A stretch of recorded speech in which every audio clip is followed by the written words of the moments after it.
नमस्कार, नमो बुद्धाय। शुरुआत करते हैं। हार जीत नहीं करता है नेताओं की पहचान, जो विजन लेकर चलता है उसकी बनती है सरकार। जी हाँ, आज हम बात कर रहे हैं तेजस्वी यादव की। तेजस्वी यादव इस बार लड़ रहे हैं अब तक की सबसे मजबूत लड़ाई। जी हाँ, इस बार 2005 के बाद पहली बार इस बार ऐसी लड़ाई लग रही है जिसमें लग रहा है कि कुछ हो जाने की, कुछ खो जाने की सरकार को डर है, या फिर सत्ता परिवर्तन का भय है, या लड़ाई इतनी मजबूत है कि एनडीए खुलकर नहीं अपनी जीत का जश्न पहले ही मना लेती है, या सीटों के आंकड़े लगातार छुपा लेती है। जैसे देखिए, सीटों का आंकड़े 225 से 190, 190 से 160 पर अमित शाह आ गए जब वो बिहार आए। तो ये कह सकते हैं कि एनडीए को इस बार संशय में डाले हुआ है, और महागठबंधन की ओर से तेजस्वी यादव बहुत मजबूत स्थिति में लड़ाई लड़ रहे हैं। कौन कौन से 8 हम हेडलाइन बताएंगे, 8 जो है चीज़ बताएंगे जिसके अनुसार तेजस्वी यादव इस बार 2025 की लड़ाई में अपनी अस्तित्व, अपनी वर्चस्व, अपनी इज्जत, अपनी प्रतिष्ठा, आरजेडी की पुरानी जो है हैसियत वो वापस लाने के प्रयास में निरंतर कार्यरत हैं। तो वो 8 चीज़ें, 8 पॉइंट बताएंगे, उस पर भी ध्यान दीजिएगा। उससे पहले आप सभी तमाम दर्शक जो भी मघी खबर 2.0 पर जुड़े हैं उनको नमस्कार है, नमस्कार स्वीकार कीजिएगा। बात ये है कि हम जो ये चैनल है, ये नया चैनल है, इसको सब्सक्राइब और शेयर कर दीजिएगा। ये निवेदन हमारा हर एक वीडियो में रह रहा है। और पिछला जो चैनल है मघी खबर ओरिजिनल वाला, वो भी जल्द आएगा और उस पर भी लगातार वीडियो आएगा, इस पर भी आएगा। चलिए बढ़ते हैं। पहले 8 पॉइंट क्या है वो बता देते हैं और उसके बाद एक एक करके बात करेंगे, है ना। चलिए शुरू करते हैं। देखिए, पहला पॉइंट है भूमिहार कुशवाहा को अधिक टिकट देना। दूसरा पॉइंट है सहनी आईपी गुप्ता का साथ, ठीक है। तीसरा पॉइंट है मुद्दा पर अड़े रहना तेजस्वी यादव को। चौथा पॉइंट है रोजगार, महिलाओं और नीतीश के समानांतर योजना। जैसे नीतीश ने तेजस्वी की योजना चुराई, और तेजस्वी और नीतीश की योजनाओं को लगातार अपनी योजना बना रहे हैं। चौथा है बेस्ट कैंडिडेट सिलेक्शन इस बार किए हैं आरजेडी ने। छठा है युवाओं में लोकप्रिय, युवाओं में नौकरी को लेकर जो मुद्दा है इसके चलते काफ़ी लोकप्रिय हैं। सातवां है परिवार से दूरी बनाना, अपने परिवार के किसी सदस्य को टिकट ना देना, सिर्फ खुद लड़ना।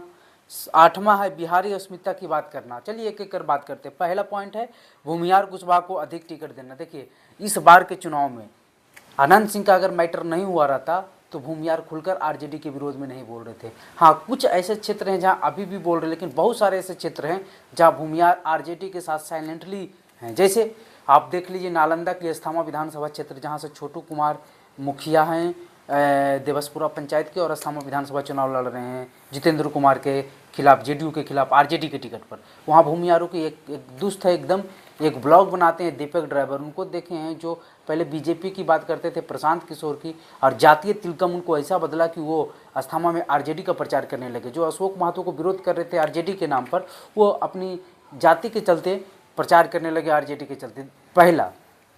दूसरा बात कर लेते हैं लालगंज, देख लीजिए मुन्ना शुक्ला की बेटी जहाँ शिवानी शुक्ला लड़ रही, वो भी भूमिहार है। वहाँ भी भूमिहारों की एकदम एक तरफा आरजेडी की तरफ है, मजबूती के साथ खड़ा है, क्योंकि वहाँ से राजपूत उम्मीदवार हैं, संजय सिंह बीजेपी की ओर से, और मौजूदा विधायक भी हैं।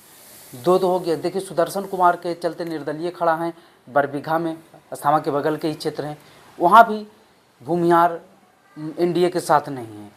फिर देख लीजिए संजीव जो हैं परबत्ता से विधायक, खगड़िया के डॉक्टर संजीव, वो भी भूमिहार जाति से हैं, उनके साथ भी वहाँ वो आरजेडी से टिकट है, पहले जेडीयू से विधायक थे और अभी मौजूदा जेडीयू से ही विधायक हैं, लेकिन आरजेडी के टिकट पर चुनाव लड़ रहे हैं, तो उनके साथ भी भूमिहारों की तिलकम वहाँ दिख रही है। कुशवाहा बात कर लीजिए, जिसे जहाँ जहाँ कुशवाहा, आलोक मेहता को टिकट दिया गया है, चाहे रेणु कुशवाहा को टिकट दिया गया है, और भी बड़े बड़े नेताओं को टिकट दिया गया, बैजनाथ मेहता को टिकट दिया गया, इसके चलते कुशवाहा की तिलकम भी साथ है आरजेडी के, क्योंकि टिकट मिलने के कारण।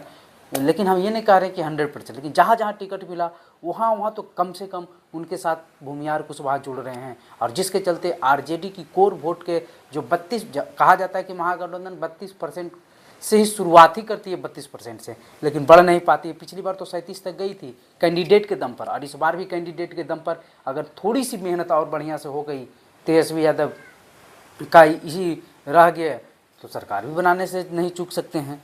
पहला बात। दूसरा बात, मुकेश सहनी और आईपी गुप्ता का जो वोट है पूरी तरह से ट्रांसफ़र हो रहा है, ताती जो है पान समाज के वोट मुकेश सहनी का वोट जो वो तो बताते हैं कि 9% वोट है, लेकिन रियलिटी मल्लाह समाज का वोट है कम से कम 2% के करीब है, और वो भी मुकेश सहनी के पास 50-50 है, 85% वोट है।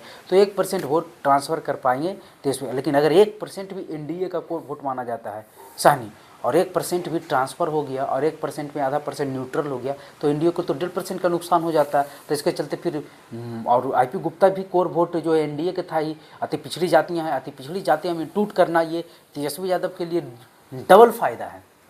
1.5%, 2-2.5% अगर वोट उधर से टूटता है तो 5% का सीधे नुकसान होगा एनडीए को। ठीक है, अगली बात है मुद्दा इस बार देख लीजिए, तेजस्वी यादव को बहुत सारे बीजेपी डायरेक्ट बॉल देने की कोशिश की और लगा तेजस्वी यादव चला देंगे बल्ला, लेकिन चलाए नहीं। तेजस्वी यादव सोच समझकर बीजेपी के सभी सवालों का जवाब दे रहे हैं, ज़्यादा आलतू फालतू की बातें नहीं। शहाबुद्दीन के बेटों को भी देख लीजिए, इंटरव्यू देने के लिए आरजेडी नेताओं ने मना कर दिया। क्यों? क्योंकि उन इंटरव्यू देंगे, वायरल होगा, फिर हिंदू मुस्लिम होगा, फिर ये होगा वोट, इसलिए इस बार तेजस्वी यादव फूक फूक कर कदम रख रहे हैं।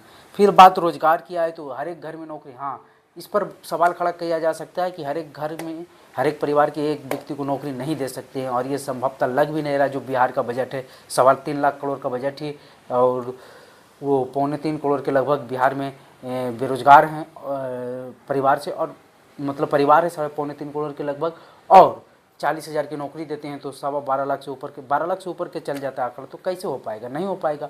लेकिन हाँ, इतना तो विश्वास है लोगों में कि अगर ये हर एक घर में एक नौकरी नहीं दे सकते, लेकिन हर एक गांव में तो 5 नौकरी दे सकते हैं। तेजस्वी आएंगे तो नौकरियों की जो संख्या है, बहालियों की संख्या बिहार में बढ़ेगी, ये भरोसा युवाओं में है। लेकिन महिलाओं में जो 30,000 की योजना है वो तेजस्वी के साथ उतनी जाती नहीं दिख रही है। जो सच्चाई है वही हम बता रहे हैं, आलतू फालतू बातें नहीं बता रहे हैं। लेकिन हाँ, युवा उनके साथ एकदम खड़ा है, मतलब कि अधिकतर युवा खड़ा है, 100% नहीं लेकिन बहुत ज़्यादा युवा उनके साथ दिख रहे हैं, खास करके नौकरी के नाम पर। फिर बेस्ट कैंडिडेट सिलेक्शन, इस बार 40% अपने जीते हुए विधायकों का टिकट काट दिया। ये बिहार में सबसे ज़्यादा टिकट काटने वाली पार्टी है और एस्टेब्लिश पार्टी में से, तो जिसके चलते कैंडिडेट का सिलेक्शन भी बढ़िया हो गया तेजस्वी यादव का। युवाओं में लोकप्रिय तो है ही, क्योंकि जो बताएं अभी हम आपको। फिर बात आ जाती है परिवार से दूरी। देखिए, परिवार से किसी व्यक्ति को, रोहिणी आचार्य की भी नाराजगी हुई, तेज प्रताप को बाहर किया गया, मीसा भारती को साइलेंट किया गया, लालू यादव भी एक ही चुनावी यात्रा में सिर्फ रोड शो करने निकले, वो भी दानापुर में जब जेल में हैं रीतालाल यादव उनके। तो इसके चलते जो है तेजस्वी यादव के परिवार से दूरियां के कारण लोगों में ये लग रहा है कि अब वो आम जनमानस के लिए कार्य कर रहे हैं, परिवार पर उतना ध्यान नहीं दे रहे हैं, जो परिवारवाद का आरोप उन पर लगातार लगता था। फिर बिहारी अस्मिता की बात, वो बिहारी को लेकर, गुजरातियों को लेकर जिस प्रकार से नरेंद्र मोदी अमित शाह पर हमला कर रहते हैं और अपने आप को प्राउड बिहारी के तौर पर बतलाते हैं, और अपने जिस प्रकार, लेकिन एक बात है कि बिहार में बिहारी को लेकर उतनी जो है जागरूकता नहीं है जैसे बंगाल में बंगाली को लेकर, गुजरात में गुजराती को लेकर, और सबसे बड़ा उदाहरण तमिलनाडु में तमिल को लेकर।